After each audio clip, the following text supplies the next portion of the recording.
Mukama waffe Yesu Kristo yeebazibwe oluganda. Emabegako nayogeranga, naye nga bye njogedde simaze kulowooza, nga njogera ebisaanira n'ebitasaanira.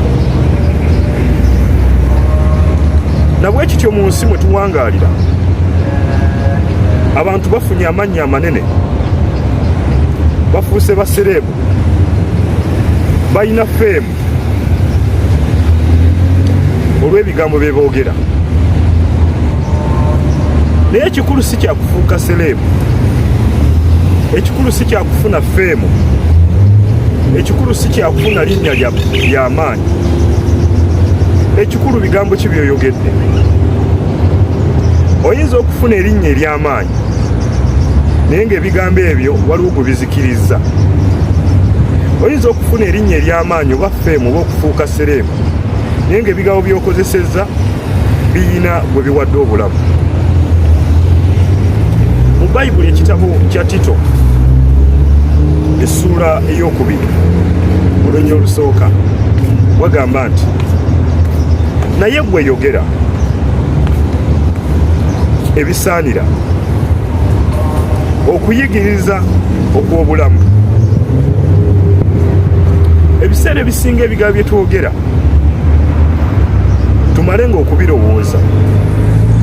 Ekigambo ky'ofulumya kikulu nnyo, okugaba obulamu oba okuzikiriza omuntu, okwongerako ku bulamu bw'omuntu oyo okubeera obulungi oba okuzikiriza obulamu bw'omuntu oyo. Waliwo taata omu gwe nalabako ku mawulire, muwala we yali asomye P7 n'atakola bulungi, naye bwe yakomawo n'amugamba nti sigenda kuddamu kuweerera obeera mu balenzi. Omwana kyamuluma nga mu butuufu tabadde mu balenzi. Yagula omuguwa n'agenda ne yeetuga. Bantu bangi abazikiridde mu nsi olw'ebigambo ebiva mu kamwa kaffe. Bantu bangi ababadde obulungi era abeeyongeddeko olw'ebigambo ebivudde mu kamwa kaffe.